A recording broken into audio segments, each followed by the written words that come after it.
வணக்கம் அட் வெற்றி life style solo. தனியாக வந்தேன் தனியாக போவேன், சொந்த பந்தம் தேவையில்லை. யாருங்க தனியாக வந்தது, யாருங்க தனியாக போனது? யாருமே தனியாக கிடையாது. எல்லாருமே ஒருத்தர் சப்போர்ட் இல்லாத வரவே முடியாது. சரிங்களா? நான் தனியாக வந்தேன்னு சொல்லிட்டு உங்களோட பாதைக்கு ஊன்றுகோலாக இருக்கிறாங்கல்ல, அவங்கள மறந்துட வேண்டியது. ஆனால் உங்களோட பயணத்தில் நீங்கள் வின் பண்ணிவிட்டு நான் தனியாக வந்தேன் எப்பயுமே அப்படி கிடையாதுங்க. நீங்கள் பிறக்கிறதுக்கு உங்கள் அப்பா அம்மா ஊண்டுகோலாக இருந்திருப்பாங்க. நீங்கள் வளர்கிறதுக்கு உங்கள் சொந்த பந்தம் ஊண்டுகோலாக இருந்திருப்பாங்க.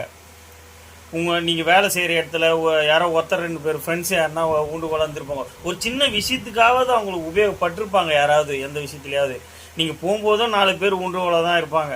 சும்மாலாம் யாருமே வந்துட முடியாது, சும்மாலாம் யாருமே போயிட முடியாது. சும்மா நான் தனியாக வந்தேன்னு சொல்லிவிட்டு உங்களுக்கு சப்போர்ட்டாக இருந்தவங்கள மறந்துட வேண்டியது. அவங்களோட வாழ்வு சாவுக்கு போகிறது கிடையாது. உங்கள் பேஷனில் நீங்கள் பெரியாள் ஆகிட்டு யாரையும் பார்க்காம போயிட வேண்டியது. போயிட்டு அப்படியே தனியாக நீங்கள் தெரிகிற மாரி உங்களுக்கு ஒரு கவர்மெண்ட்டில் உங்களுக்கு ஒரு அவார்டு கொடுத்துருவாங்க. என்னவோ போங்க. அந்த மாதிரியே அவங்க முதுகுலேயே அவ்வளோ அழுகுது. ஆனால் அடுத்தவங்களுக்கு அட்வைஸ் பண்ண வேண்டியது.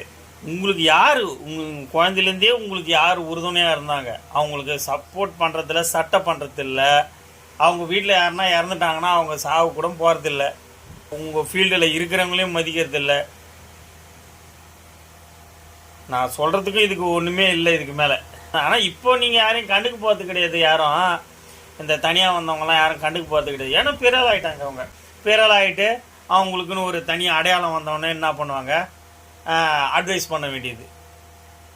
அப்போ அட்வைஸ் பண்ணுறீங்கன்னா நீங்கள் அட்வைஸ் பண்ணுறதை கேட்கறதுக்கு 1000 பேர் இருக்கிறாங்கல்ல.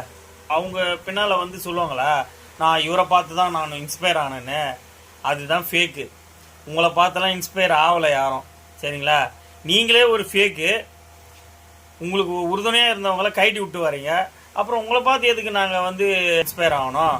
அப்போ நீங்கள் அட்வைஸ் பண்ணுறதை நிறுத்திங்க. சரிங்களா? உங்களுக்குன்னு ஒரு தனி அடையாளத்தை க்ரியேட் பண்ணிங்களா? உங்கள் பாட்டுக்கு நீங்கள் மட்டும் தனியாக சாப்பிட்டீங்களா? அவ்வளோதான். அதோட நிறுத்திக்கணும். மற்றபடி யாரோட சப்போர்ட் இல்லாத யாரும் வந்துட முடியாது. சரிங்களா? நன்றி.